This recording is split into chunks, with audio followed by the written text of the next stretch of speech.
지난번까지는 요나서를 강의해서 끝났고 새로운 또 말씀 강의가 시작됐는데 에스더입니다. 에스더가 어디 붙어있는지 잘 못 찾을 건데요. 찾았나요? 750쪽. 제 성경책은 750페이지인데 에스더, 느헤미야 다음이에요. 에스더 1장 1절에서 9절까지 한 절씩 교독하겠습니다. 이 일은 아하수에로 왕 때에 있었던 일이니 아하수에로는 인도로부터 구스까지 127지방을 다스리는 왕이라. 왕에 있은 지 제3년에 그의 모든 지방관과 신하들을 위하여 잔치를 베푸니 바사와 메대의 장수와 각 지방의 귀족과 지방관들이 다 왕 앞에 있는지라.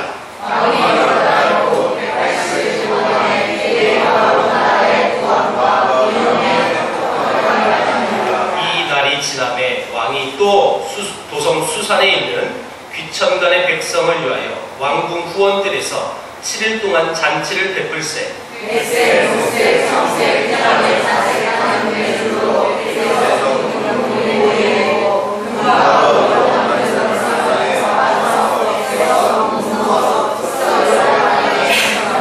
금잔으로 마시게 하니 잔의 모양이 각기 다르고 왕이 풍부하였으므로 어주가 한이 없으며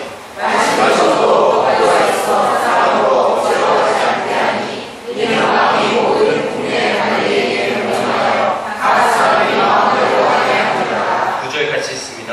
왕도 아하수에로 왕궁에서 여인들을 위하여 잔치를 베푸니라. 아멘. 에스더 성경은 하나님이란 단어가 한 번도 나오지 않습니다. 의외죠? 아니 성경책에 하나님이란 이름이 그럼 기록되지 않은 게 성경일까요? 그리고 성경에 여자 이름으로 기록된 여자 이름 루키, 그 다음에 여자 이름으로 기록된 두 번째 성경 에스더, 두 성경만 여자 이름으로 기록되어 있습니다. 이 성경은 하나님의 이름은 없으나 이방 왕의 이름은 28번이나 기록을 하고 있고 율법, 기도 이런 내용 여기 전혀 없습니다. 그래서 어떤 사람들은 에스더서가 과연 성경인가? 여러분 한번 질문해 볼게요.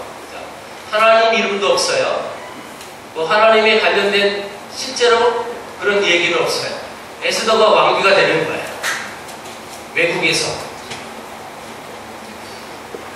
그럼 질문해 봅니다. 대답해 보세요. 속으로. 에스더 성경이 성경입니까? 역설적으로 약간 비꼬아서 제가 대답합니다.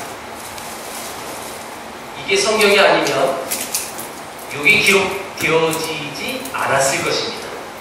그러면 성경이에요? 성경이 아니에요? 성경이다라는 거예요.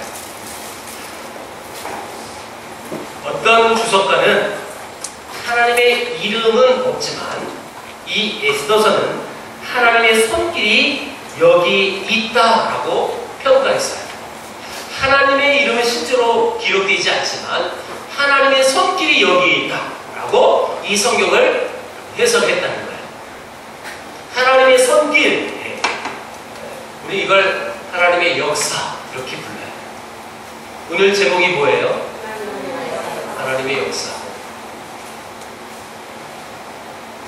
여러분 이 하나님의 역사가 무엇인지 특별히 어떻게 보면 일반 역사로 볼 수가 있거든요. 이 성경은 이 에스더서에 숨어있는 그 의미를 오늘은 서론격으로 짚고 넘어갈 것입니다.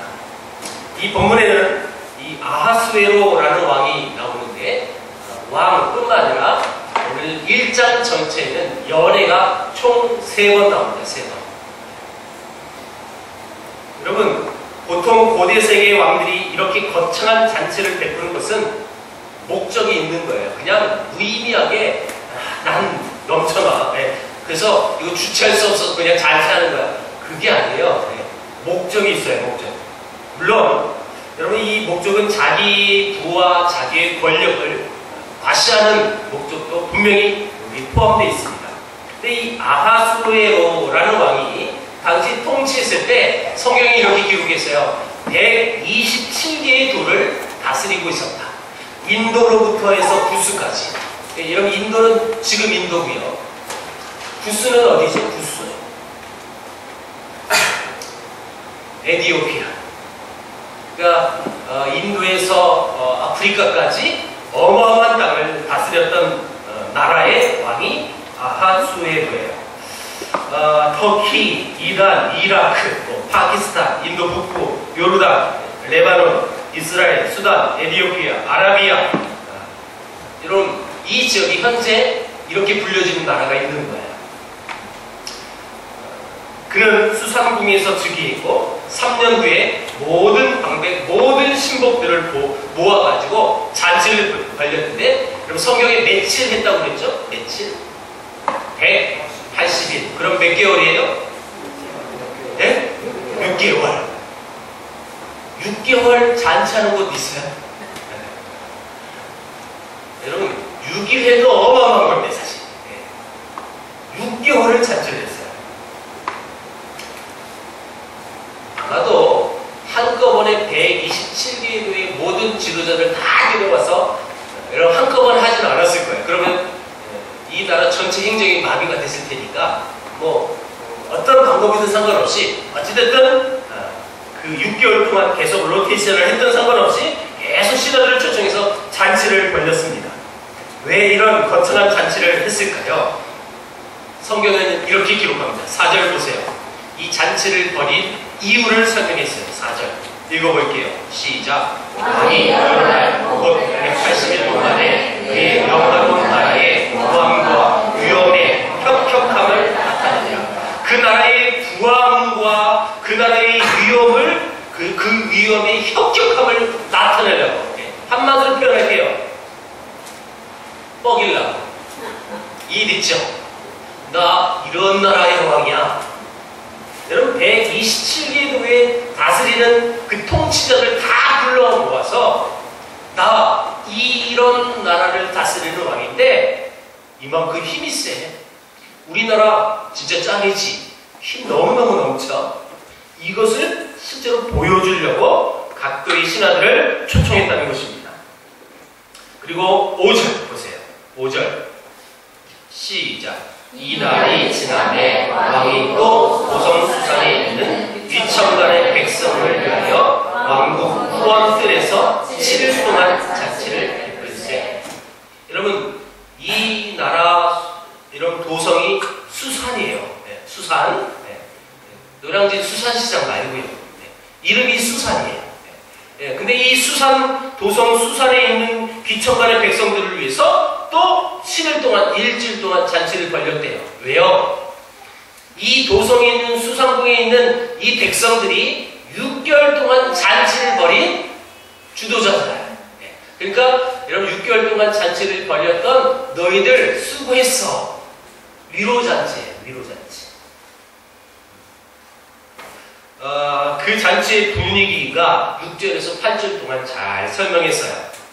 여러분 7절, 8절을 읽어봅니다. 7절, 8절 시작. 그 금잔으로 마시게 하니 자기 모양이 각기 다르고 왕이 풍부하였으므로 어주가 한이 없으며 마시는 것도 복부하였어 사람으로 억지로 하지 않게 하니 이는 왕이 모든 국내 관리에게 명령하여 각 사람이 마음대로 하게 함이라. 이를테면 우리 한국 문화처럼 다 따르고 마셔! 내가 주는 대로 처먹어! 해서 먹게 하는 게 아니라는 거죠. 그쵸? 먹고 싶은 사람 먹어. 하기 싫은 사람 하지 마. 자기 마음대로 그런 법도를 왕이 만들어서 자유스러운 잔치를 벌였다는 거예요. 각 사람으로 마음대로 하게 했다. 자, 7일 동안 사람들에게 마음대로 먹고 마음대로 마시고 자기 마음대로 하게 내버려뒀습니다. 이것은 이 왕과 이 왕국에 자신감을 갖고 있다는 표시예요. 이렇게 그의 부귀와 영화와 권력이 엄청나다는 사실을 사람들에게 느끼게 해주는 거야. 나 이런 왕이야. 그런데 이 잔치에는 어떤 특별한 목적이 사실 있었어요. 여러분, 그렇게 하지 않고는 이렇게 물자를 낭비해가면서 잔치를 벌릴 사실 필요는 없거든요. 그런데 성경에서는 그 이유, 그 목적을 밝히지 않습니다. 성경에 나와 있지 않아요. 아무리 여러분 예수들을 많이 읽어보세요. 그 성경에 이런 목적은 나와 있잖아요. 왜 이 아하수에로 왕이 6개월 동안 잔치를 벌였고 그 잔치를 수고했던 그 봉사자들에게 또 7일 동안 위로를 했는지. BC 485년에서 425년에 살았던 그리스 역사가 헤로도투스라는 사람이 역사라는 책에서 이 잔치에 대한 기록을 남겨놨습니다. 이 아하수에로 이 잔치를 통해서 이 왕은 무슨 목적을 뒀느냐면 그리스 침공 계획을 가졌던 사람이었어요. 여러분, 이 아하수에로의 이 족보를 좀 찾아볼 필요가 있어요. 자, 여러분, 이 아하수에로의 족보, 그의 할아버지가 누구냐면 고레스 왕이에요. 고레스. 지금 일부는 제가 보고 말았는데, 그렇지만 고레스 했는데 아무 의미가 없어요. 아무 말인지 무슨 어떤 의미인지도 몰라요. 너무 이렇게 양궁됐어요. 지금. 그 고레스의 왕의 아들이 다리오 왕이에요. 다리오의 아들이 아하수에로예요. 아하수에로의 아들이 여러분 아닥사스다라는 왕이에요. 성경을 많이 그래도 읽은 사람은 익숙할 거예요. 그렇죠? 그렇다고 하세요 빨리. 여러분 고레스 왕이 어떤 사람입니까? 바벨론을 멸망시키고 이를테면 일반 역사에선 페르시아를 세운 왕이 고레스예요. 근데 여러분 이 페르시아라는 이 나라는 성경에서 뭐라고 나오죠? 바사. 네, 메데오 바사 이렇게 바사 페르시아 바사 이렇게. 네. 자 여러분 이 왕이 고레스고 또 여러분 그의 아들 다리오 왕은 여러분 이스라엘의 중단된 성전 건축을 다시 시작하게 만들어준 사람이 다리오예요. 예, 다시 성전 건축을 해주는 다리 역할을 해준 사람이 다리오예요. 예, 그러니까 다리오예요. 기억하세요. 그리고 그의 아들 아하수르의 아들 아닥사스다는 예루살렘 성벽 재건하는 느헤미야의 그 시대의 왕이었던 사람이 아닥사스다예요. 그러니까 여러분 이 아하수에로는요 아들하고 그의 아버지, 할아버지 이때가요 굉장히 중요한 역할을 한 인물이 아하수에로예요. 그런 의미에서 이 왕은 중요한 인물입니다. 근데 그의 아버지 다리오 왕이라고 했어요. 이 다리오 왕은 그리스를 침공했다가 참패를 당한 사람이에요. 그 전투 이름이 유명해요. 마라톤이에요. 여러분 무슨 말인지 아시겠죠? 여러분 그래서 누가 한 사람이 쉬지도 않고 뛰어가서 여러분 이 서식을 알리고 죽은 사람 그 거리를 쟀더니 몇 킬로예요? 41.19. 그게 마라톤이에요. 그 전쟁에 패한 사람이 아하수에로 아버지예요. 아버지. 그런데 두 번째 그리스를 침공 준비했던 다리오 왕은 갑작스럽게 죽습니다. 그 마라톤 전쟁에서 완전히 완패당했던 다리오는 두 번째 내가 억울해서 못 살겠다. 저 그리스는 저 다 죽여버려야지. 침공 계획을 다 잡아놨다가 죽어버렸어요. 그리고 여러분 그 아버지의 뒤를 이은 사람이 아하수에로예요. 이 아하수에로 왕은 많은 사람들이 이 전쟁을 또 했다가 또 지니까 반대를 했단 말이에요. 그 반대판 다 숙청하고 여러분 치밀한 계획을 잡아서 전쟁을 치러야 되는데 그 치밀한 계획이 뭐냐? 6개월 동안 잔치를 벌인 거예요. 이게. 이해가 됐습니까? 이제? 네. 성경에는 이 왕이 왜 이 어마어마한 기간 동안 잔치를 벌였는지 나오진 않아요. 근데 일반 역사가가 이걸 기록해 줬어요.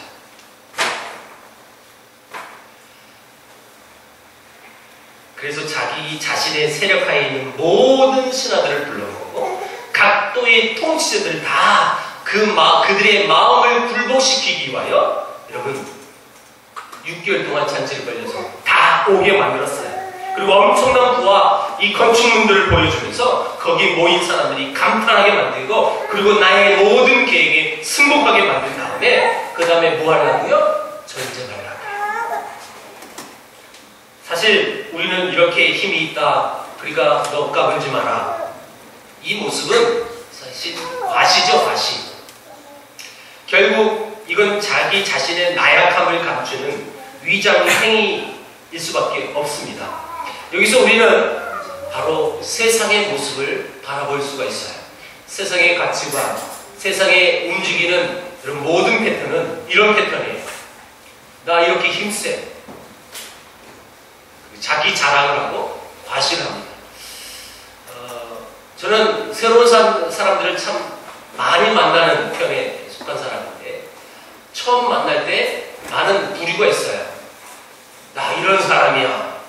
그러면 그 명함을 볼 때 와우 참 대단하다라고 느껴질 만큼 그런 사람이 많아요. 제게 명함 주는 사람은 보통이에요. 보통 박사, 교수 이런 분들이 명함을 줘요. 제게 저 어디 의대 교수예요. 이러면서 이렇게 주면 약간의 뻐김이 있어요. 용서하세요. 오늘 소고가 많이 나오는데요. 여러분들 이해하기 쉽게 자기 자랑, 자기 과시하는 것 인간의 본능입니다, 사실. 근데 제가 늘 여러분 이런 예화 들으면서 계속 반복적으로 하는 말이 하나 있어요. 내가 봐도 그 명함을 보면 이분이 참 훌륭하고 위대하신 분이라는 것을 제가 명함 보면 알아요. 아는데 그것을 과시하지 않는 분도 있어요. 나는 그런 사람을 보면 참 도전이 돼요. 그러면서 야, 이게 진짜 크리스찬이지. 이게 진짜 참 모습이지 라는 생각을 가져요.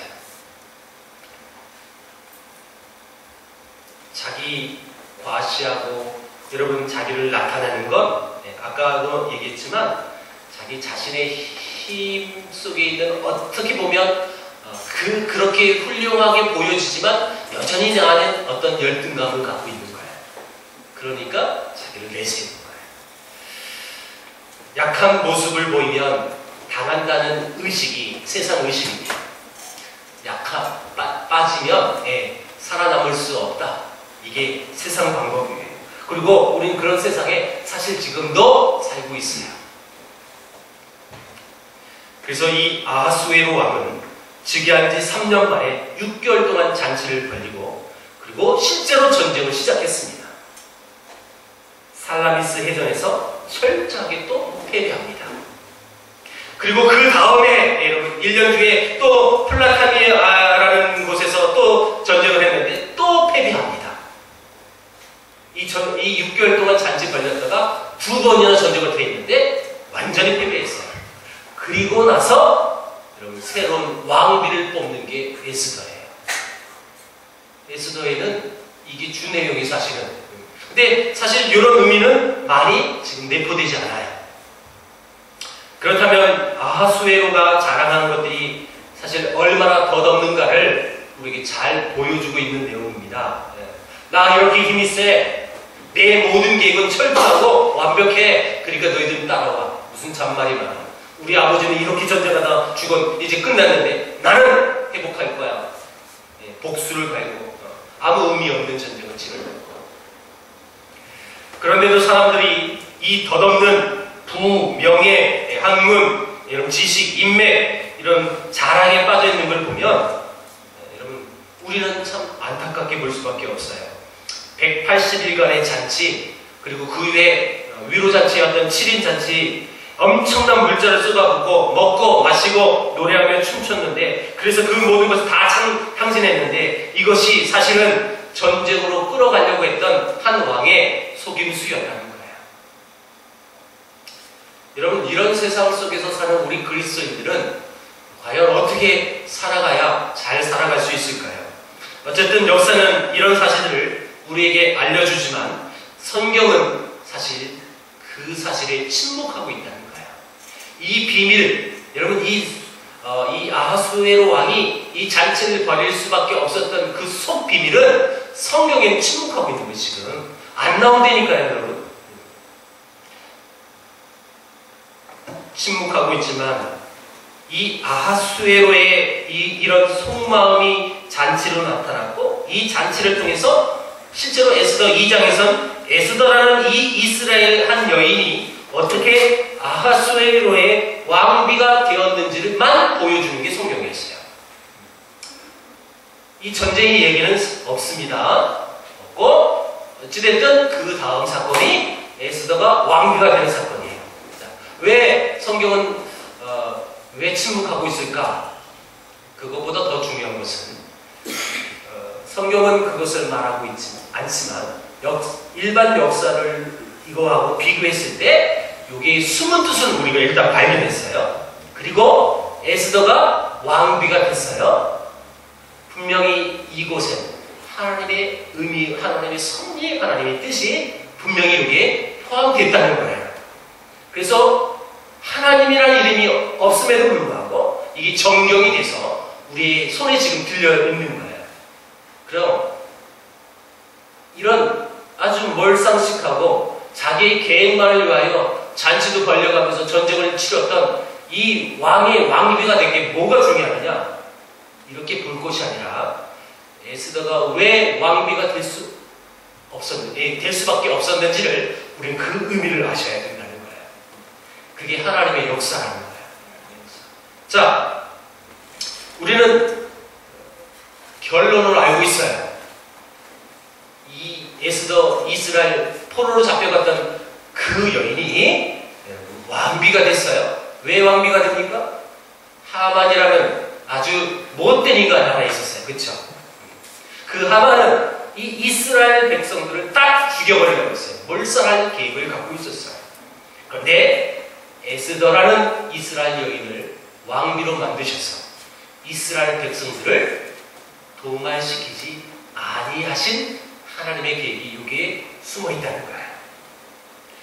또한 에스라서, 여러분, 에스라서의 성전 건축하고 느헤미야의 성벽 건축하는 이 모든 방해꾼을 물리치는데 큰 영향을 주는 사건이 바로 에스더예요. 그러므로 하나님의 이름이 전혀 나타나지 않습니다. 오히려 여러분 않지만은 하나님의 신비로운 역사에 대해서 더 확실하게 우리에게 부각시키고 있다는 것입니다. 이 비밀을 꼭 아셔야 된다는 거예요. 아까 서론에서 이렇게 얘기했어요. 하나님의 이름은 없지만 이 책은 하나님의 손길을 볼 수 있는 책이다. 에스더의 구조는 간단하게 소개할게요.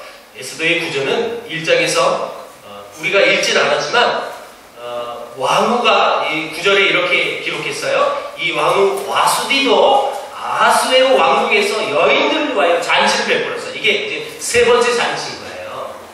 이 잔치를 벌인 도중에 아하수에로 왕이 왕비 와수디 너 일로 와. 잠깐 와봐. 이유는 너무 이뻤대요. 지 마누라가 이쁜 거예요. 그래서 지 마누라 많은 사람들에게 보여주고 싶어서 왕비 일로 와봐. 나는 그 마음은 이해가 돼요. 자기 아내가 이쁜 사람은 그런 마음이 충분히 들 수 있어요. 그래서 보여주는데 와스디가 알아요. 그래서 그 와스디를 폐위시키고 그 다음에 뽑은 왕비가 에스더예요. 에스더.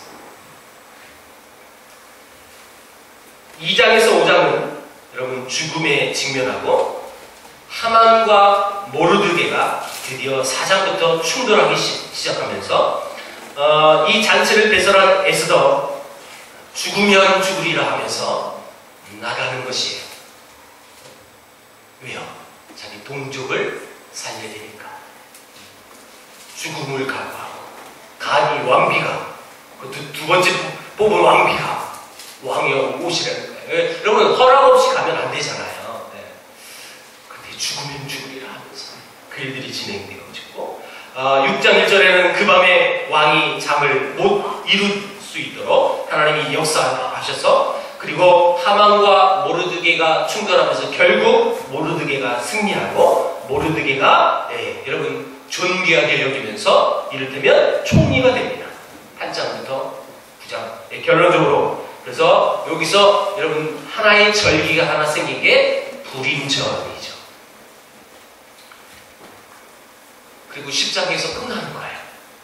에스더는 어떻게 보면 아주 간단한 구조고 또 비교적 다른 구약 성경보다 쉬워요. 역사서니까 술술술 익혀나가요. 뭐 예레미야 같이 어디서 이렇게 멈춰 있지 않아요. 읽어도 뭔 말인지 모르고 그런 부분이 거의 없어요. 다만 조금 힘든 게 사람 이름들. 여긴 걸리죠. 우린 읽기도 힘들어요. 발음하기도 힘들고. 자, 너무너무 간단한 구조를 갖고 있고 비교적 짧은 성경으로 분량으로 기록되어 있습니다. 여러분 수룹바벨을 통해서 약 5만 명의 유대인들이 여러분 포로 귀환이 되어져요. 그쵸? 그런데 5만 명이 갔는데 아직도 이 페르시아에 이스라엘 포로로 잡혀온 이스라엘 백성들이 있어요? 없어요? 있어요. 아직 남았다는 거예요. 자, 우리는 일반 상식으로 조금 알고 있어요. 포로로 잡혀간 사람이 이스라엘에서 여러분 바벨론으로 포로로 잡혀가고 또 이제 승계가 되는데 자, 그 잡혀가시는 분들의 특징이 뭐예요? 여러분 아무 쓰잘데기 없는 사람 끌고 갔나요? 대부분 누굴 데려갔죠? 왕족과 귀족을 데려갔습니다. 쓸만한 인재들을 데려간 거예요. 그리고 첫 번째 여러분 포로로 잡혀갔던 그들이 귀환을 합니다. 그러나 여전히 페르시아 남아있는 이 유대인들이 상당히 있었습니다. 그들은 가나안으로 돌아간 사람들에 비해서 하나님이나 신앙에 관심이 사실 적었던 사람이에요. 그러니까 그게 포함되지 않은 거죠. 그러나 이 에스더서는 하나님께서는 아직도 여전히 그들에게 관심을 가지고 계시다는 사실을 보여주기 위하여 이 성경이 기록됐다는 거예요. 하나님께서는 여전히 그들의 삶을 위하여 역사하고 계십니다. 하나님은 인간의 역사를 통해서 사실 자기 자신 하나님의 일을 하시는 분이 하나님이십니다. 이것은 당시 이 믿음에 주저하고 있던 사람들에게 큰 용기와 믿음을 주시기 위하여 이런 사건들이 벌어질 수밖에 없었어요.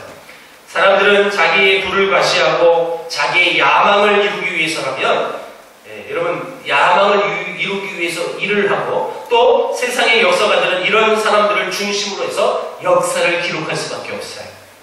그런데 하나님은 그 역사를 오직 하나님의 백성들에게 관심을 두신 분이 하나님이세요. 이게 다른 거예요. 일반 역사는 유명한 사람이에요. 일반 역사는요 많은 업적을 남긴 사람이 중점이 돼요. 하나님은 그렇지 않으세요. 하나님은 하나님의 자녀들에게 관심을 두시는 거예요. 비록 여러분 먼저 포로 귀환했던 그들보다 어떻게 보면 뒤처졌던 사람일 수도 있겠지만 하나님은 그들조차도 하나님의 자녀이기 때문에 그들을 몰살시키는 모든 계획 속에서 그들을 구원시켜 주시죠. 여러분 그 구원시키기 위해서 할 수 없이 어떤 왕비를 세운다고요? 에스더를 세우는 거예요. 성경에는 그것만 기록된 거예요. 그냥 에스더가 왕비가 되는 과정들 그리고 그 위기에 하나님 백성들이 구출되어지고 살아남을 수밖에 없는 그 모든 과정들을 이 성경은 표현했어요. 아까도 얘기했습니다. 분명히 이 6개월 동안 어마어마한 잔치를 벌인 그 일반 역사의 의미를 성경은 기록되지 않았지만 그래서 그 의미를 우리는 다 여러분 깨뚫어 볼 수는 없었지만 하나님은 늘 관심 두는 게 하나님의 자녀예요.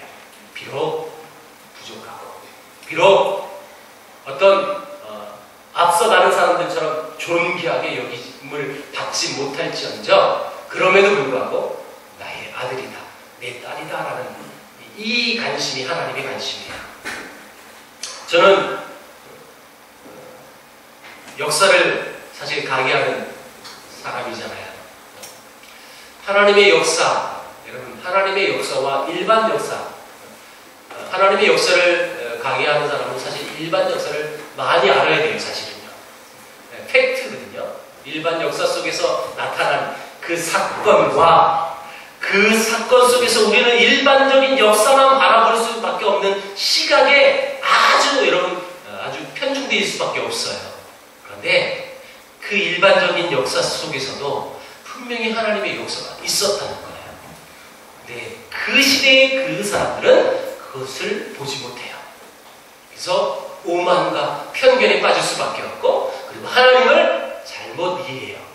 왜 하나님은 그럴 수 있어? 어찌 하나님은 사랑이라고 했는데? 오늘 우리가 찬양했던 건 예수님은 사랑인데? 왜 그 하나님은 그렇게 일하셨지?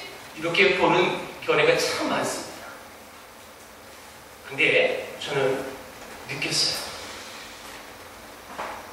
그 일반 역사 속에서 살았던 그들은 그 시대의 하나님의 일하심을 온전히 바라보지 못해요.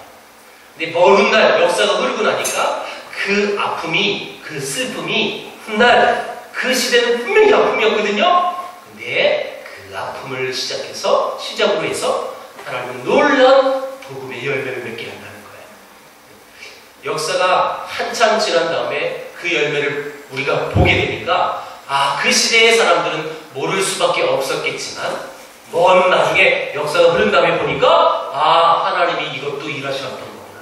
이것을 발견한다는 거죠. 그러면 여러분, 이런 근거 하에서 우리가 현재도 역사 속에서 살아가고 있어요. 그렇죠? 여러분, 지금 벌써 오늘 오전의 역사는 벌써 지나갔어요. 그렇죠? 지금 이 순간에도 역사의 한 점은 지나가고 있는 거예요. 계속. 근데 그 역사를 살아갈 때 여러분 다 이해해 계십니까? 다 여러분 하나님의 그 섭리와 하나님의 뜻을 다 완벽하게 여러분 완전히 통찰해가지고 다 깨뜨려 보십니까? 혹시 그런 사람이 있으면 저기 여러분 이따가 목양실로 와주세요. 방법 좀 저도 배울게요. 알지 못하죠? 만약에 안다고 하는 사람은요, 교만한 사람이에요. 사실 몰라요. 다 모를 수밖에 없어요. 어찌 하나님의 계획을, 하나님의 역사를 어찌 우리가 다 알 수 있습니까? 알 수 없습니다. 알 수 없을 때 이 부분을 보시라는 거예요. 우리가 이해되지 못하고 또 해석되지 않는 그 수많은 수수께끼 같은 그 사건들, 그 일들, 여러분, 그러나 분명 그 속에 하나님의 역사가 숨어 있다는 것, 그 비밀을 보시라는 거예요. 사실 오늘 이 1장을 다 설교를 해야만 했었어요. 그래야지 이 얘기가 이렇게 딱 맞는 건데요. 오늘은 이 일반 역사를 통해서 일했던 그 비밀, 수수께끼를 바탕으로 하여 말씀을 나눴어요. 다음 시간은요,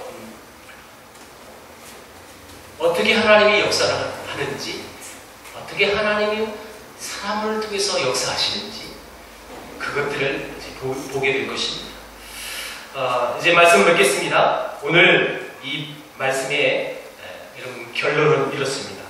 하나님은 그 하나님의 역사를 위해서 하나님의 백성들의 미래와 삶을 위하여 그 하나님의 역사를 지금도 사용하고 계십니다. 그 사용하는 과정 속에 우리도 포함되어 있고, 그 포함되어져서 하나님의 지금 우리를 사용하심에도 불구하고 우리는 그 뜻을 알 수도 없는 상황이 있지만, 그럼에도 불구하고 불평과 불만을 갖는 것이 아니라 하나님의 일하심을 기대하십시오. 하나님의 역사하심을 또한 여러분 바라볼 수 있도록 기도하시면서 그 어려운 순간순간들을 여러분 넘길 수 있는, 승리할 수 있는 저와 여러분 되길 주 이름으로 축원드립니다. 기도합니다. 하나님 감사합니다. 수룹바벨을 통하여 약 5만 명의 유대인들이 고국으로 돌아갔지만